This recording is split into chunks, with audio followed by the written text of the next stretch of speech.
अस्सलाम वालेकुम, सुबह खैर। लंदन से गुड मॉर्निंग जी, क्या हाल है आपके? खैरियत से हैं? ठीक हैं। तो खबरें बड़ी दिलचस्प और बड़ी मसालेदार, हमेशा की तरह चस्का प्रोग्राम अपने अरूज पे है जी। पहली खबर नजम सेठी साहब की डिस्कस करते हैं, जिसमें उन्होंने बताया था, दावा किया था कि नून लीग की क़यादत ने उनको ये बताया है कि इस्टेब्लिशमेंट का पैगाम उनकी जानिब आया है, वो दबाव में आ गए हैं इमरान खान के, और उन्होंने शहबाज शरीफ को ये पैगाम पहुंचाया कि देखिए अर्ली इलेक्शन, तो आप ये जो जल्दी ये मुश्किल जो फैसले हैं, पेट्रोल की कीमत बढ़ानी है और मुश्किल फैसले हैं, ये आप कीजिए और उसके बाद इलेक्शन की तरफ जाइए, क्योंकि पाकिस्तान की ज़रूरत अब इलेक्शन है, सेठी साहब ने कहा।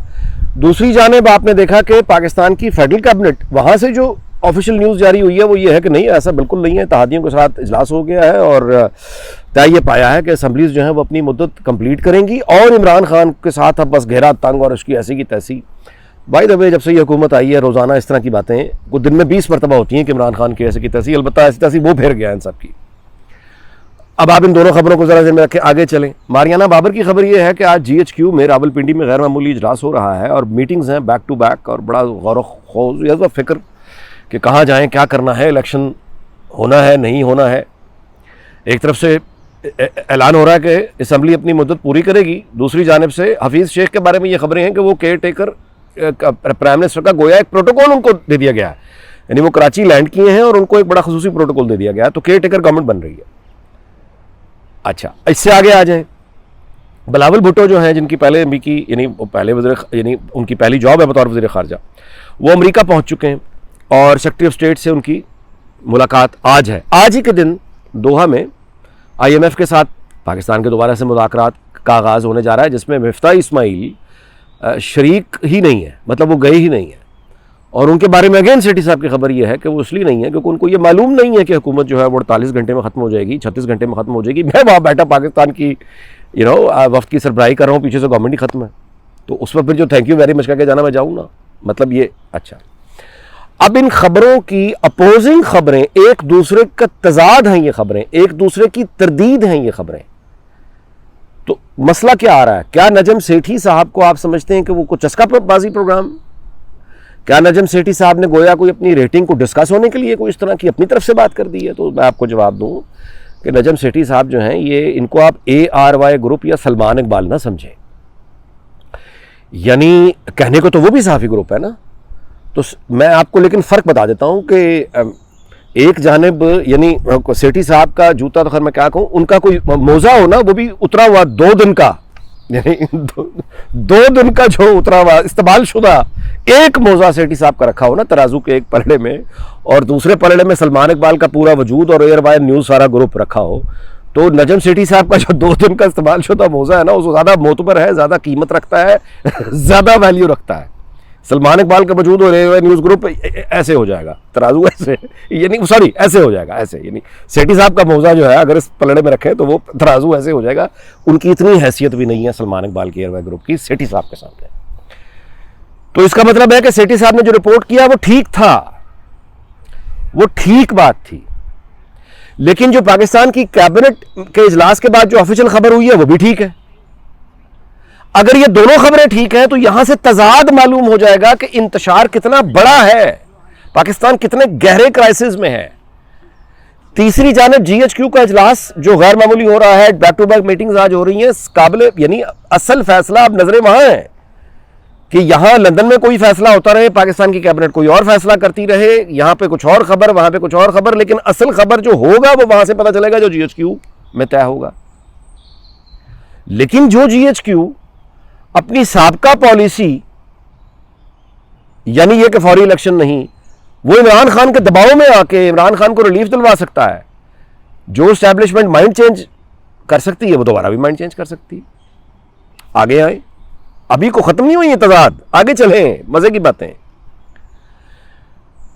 मुहिब्बुल वतन और ये इस तरह के जो आम पाकिस्तानी के नाम से वो ग्रुप्स हैं, वो सोशल मीडिया पे बेसिकली मुतालबा कर रहे हैं कि जनरल फैज फौरन इस्तीफा दें, sorry general Qamar Javed Bajwa, general Qamar Javed Bajwa जो हैं वो इस्तीफा दें, रिजाइन दें, क्योंकि नवंबर तक मजीद ये बदहाली बर्दाश्त नहीं हो सकती, चूंकि कंट्रोवर्सी मेनली वहां पे है।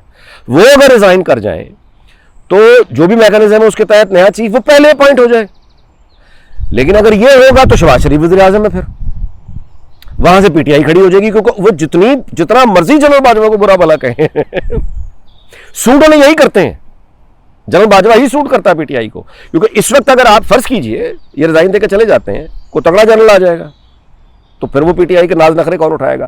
क्योंकि जिस तरह से पीटीआई जनरल बाजवा को ब्लैकमेल कर सकती है, किसी नए जनरल को नहीं कर सकती। इनका तो पास्ट है, नए जनरल का क्या पास्ट? हाँ, अगर वो जनरल फैज, वो एक अलग बात है। लेकिन अच्छा, ये एक मुतालबा मैंने आपको बता दिया। आगे चलें, अगला मुतालबा ये है जो कह रहे हैं लोग, वो दोनों जनरल हजरात से, यानी जनरल फैज अभी होकर आए अफगानिस्तान, अच्छी खबर खैर ये है कि वहां से अब एक और सीज फायर हुआ है तालिबान से, कि उन्होंने कहा है कि हम अटैक जो है वो नहीं करेंगे। 2 दिन से जनरल फैज काबुल में थे। लेकिन याद रहे कि तहरीक तालिबान पाकिस्तान से इस तरह के मुआहदे, मुझे याद भी नहीं है कि ये 1000 हो चुके हैं या 1200 हो चुके हैं या 1500 हो चुके हैं, कितने मुआहदे हो चुके हैं और कितने मुआहदे वो तोड़ चुके हैं, कोई इसका। और दूसरी बात यह कि ये जो सीज फायर के मुआहदे होते हैं तालिबान पाकिस्तान से, याद रखें इसमें पाकिस्तान तावान दे रहा होता है, यानी वो मुफ्त में नहीं हो जाते सीज फायर, वो तावान मांगते हैं कि हमारे इतने बंदे जो हैं वो आपने ये किया या हमारा नुकसान हुआ। एयरफोर्स की स्ट्राइक्स हुई है, पाकिस्तान एयरफोर्स की स्ट्राइक्स, अब उसका जो डैमेज है वो कितना दिया है पाकिस्तान ने ये सीज फायर कराने के लिए, ये कभी सामने नहीं आएगा, पता नहीं चलेगा। तो यानी एक तरफ से जो हमारे लोग शहीद होते हैं, अभी वजीरिस्तान में 3 हमारे बेटे फौजी बेटे शहीद हुए हैं, वो भी सारा मामला पाकिस्तान का ही है, सारी सरकारी खजाना। और तालिबान जो मार रहे हैं, हम जाके पहले उनका अटैक करते हैं, एयरफोर्स जाती है, वो भी सारी पाकिस्तान का सरकारी खजाना। उसके बाद जब उनसे सुलह होती है, उसमें जो तावान दिया जाता है वही पाकिस्तान का सरकारी खजाना, सबसे यतीम। और यानी हाल ये है, जब ये हाल हो गवर्नेंस में, मैं आपसे गुजारिश कर रहा हूं, एक कंफ्यूजन, एक तजाद, दूसरा तजाद, तीसरा तजाद, चौथा तजाद, 5वां तजाद, नतीजा डॉलर 200 रुपए से ज्यादा का हो गया, रुपया फ्री फॉल में नीचे यूं जा रहा है। आपने देखा। अब उस पर यह बहस है, यानी अगेन नामवर लोग, कि एक हल्का है जो कह रहा है कि इसके जिम्मेदार इमरान खान और शहबाज शरीफ है, दूसरा आता है वो कहता ना एस्टैब्लिशमेंट को ना भूले, वो कहता अच्छा जी एस्टैब्लिशमेंट में जिम्मेदार है।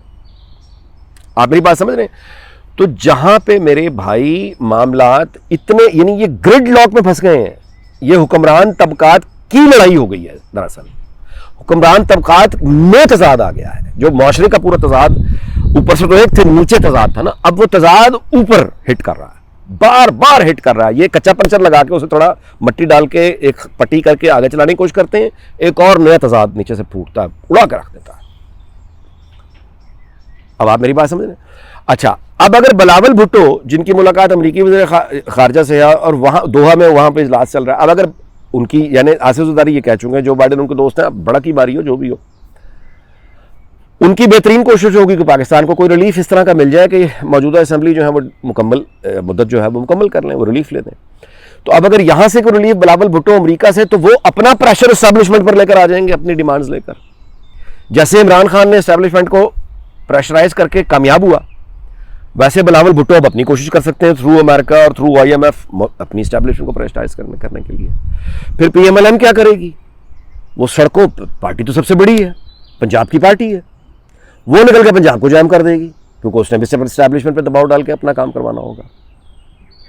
तो एक एस्टैब्लिशमेंट जो है वो हर तरफ से आपको घेरे में आती दिखाई दे रही है। मुतालबे क्या हो रहे हैं? जनरल कमर जावेद बाजवा इस्तीफा दे दें, जो PTI को सूट नहीं करेगा इस वक्त, शहबाज शरीफ वज़ीर आज़म। दूसरे मुतालबे क्या हो रहे हैं? जनरल कमर जावेद बाजवा और जनरल फैज हमीद दोनों ही इस्तीफा दे दें, क्योंकि दरअसल ये इन दोनों की लड़ाई है, इन दो अफसरान की लड़ाई है, जिसने पूरे पाकिस्तान को ऊपर उल्टा ऐसे उठाकर नीचे फेंका है। ये सारी सियासी पार्टियों की लड़ाइयां, ये सारी पार्लियामेंट में होते हुए ये मुंजमद इलेक्शन होना है नहीं होना, एक दूसरे के खिलाफ, एक दूसरे के तजाद, ये दोनों जनरल हजरात अगर इस्तीफा देकर चले जाएं तो पाकिस्तान की पॉलिटिकल टेंशन भी खत्म हो जाएगी, इमरान खान भी उसके औकात में आ जाएगा, आइन की हुक्मरानी हो जाएगी। वो तीसरा मुतालबा यानी ये भी लेके खड़े हैं। अब कैन यू कॉल इट, मतलब क्या कहेंगे आप इसको? ये डेमोक्रेसी है, ये पार्लियामेंट्री डेमोक्रेसी है? नहीं है। क्या ये आमरीत है? नहीं है। आप अंदाजा लगाए, यानी आमरीत बतौर निजाम के या बादशाहत सऊदी अरब में है। अब सऊदी अरब कहने को एक आजाद मुल्क है, लेकिन असल में सऊदी अरब आजाद नहीं है, सऊदी अरब का बादशाह आजाद है। जो बादशाह और उसकी फैमिली है सऊदी अरब की, वो आजाद हैं। सऊदी आम सऊदी कहां से आजाद आ गया? दुबई आजाद नहीं है, दुबई का हुक्म, बादशाह आजाद है। शहरी का क्या मतलब है? शहरी के उतना ही आजाद होगा जितना बादशाह चाहेगा, क्योंकि आमरीत में यही होता है, बादशाहत में यही होता है। अच्छा, पाकिस्तान में क्या कहेंगे? पाकिस्तान आजाद है, या पाकिस्तान की स्टैब्लिशमेंट है दरअसल में जो आजाद है? पाकिस्तान आजाद है या पाकिस्तान की पार्लियामेंट आजाद है?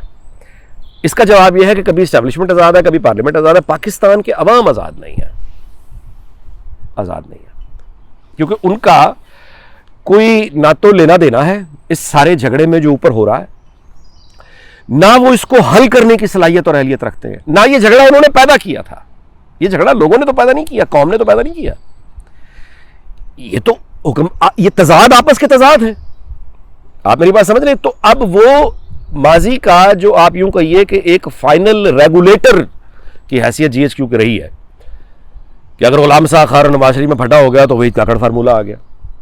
अच्छा, और आगे जाके सियासतदान आपस में बहुत फंस गए हैं दो, तो फिर जीएचक्यू ने रेगुलेटर आकर रेफरी का किरदार अदा कर दिया। अब मुसीबत यह है कि रेफरी खुद स्पॉटलाइट में है और अपनी पोजीशन चेंज कर रहा है, रेगुलेटर अपने माइंड चेंज कर रहा है। तो उनकी पॉलिसी तो नहीं है ना माइंड चेंज, प्रेशर में आके कर रहे हैं। तो फिर एक के प्रेशर में आएंगे, फिर दूसरा प्रेशर लेके आएगा, तीसरा प्रेशर लेके आएगा। तो इस खैचातानी में कौन सी खुशहाली, कौन सी मौशी तरक्की? इस खैचातानी में कौन सी फॉरेन पॉलिसी है? यानी आईएमएफ के इजलास में आजकल के क्रिटिकल हालात में वजीर खजाना नहीं जाता कि पीछे मेरी हुकूमत रहती भी नहीं रहती, सेक्रेटरी को भेज दो। तो प्राइस तो फिर पाकिस्तान का सरकारी खजाना है, पाकिस्तान के अवाम कौम ही तय करेगी ना, यानी सॉरी पे करेगी ना। तो वी लोग इस बात पे खत्म करते हैं कि पाकिस्तानी कौम ही पे करेगी, पाकिस्तान मुल्क ही पे करेगा। हुक्मरान तबकात के तजाद और ये जो ग्रिड लॉक में फंस गए हैं, ये बार बार फंसेंगे। अगर कोई कच्चा पंचर लगा के निकल गए ना, तो कल को फिर किसी और 2 साल बाद फंसे होंगे। तजाद यही है कि ये मुल्क चलाना किसने है। ये तजाद कोई भी पॉलिटिकल पार्टी हल करे, बेशक आमरीत की सूरत में करते, लेकिन पाकिस्तान चलाना किसने है, ये बुनियादी तजाद है। हमें एक बाहर से किसी दुश्मन की क्या जरूरत है मेरे भाई? यानी हमारे खिलाफ साजिश करने की किसी को क्या जरूरत है? हमें हमारे हाल पे छोड़ दो, हम एक दूसरे को मार देंगे। यही हम कर रहे हैं। चलें, अल्लाह करे कि हम कभी दुआ पे ही इख्तिताम करते हैं कि अल्लाह ताला करे कि कभी आइन की हुक्मरानी और इस तजाद से हम निकलें, और अल्लाह ताला पाकिस्तान, उसके तमाम हमसायों और बरतानिया अमेरिका समेत सारी दुनिया को शाद और आबाद रखे। हम सब की खैर चाहते हैं। अगले वीडियो में मुलाकात होगी। अपना बड़ा ख्याल रखिएगा। अल्लाह।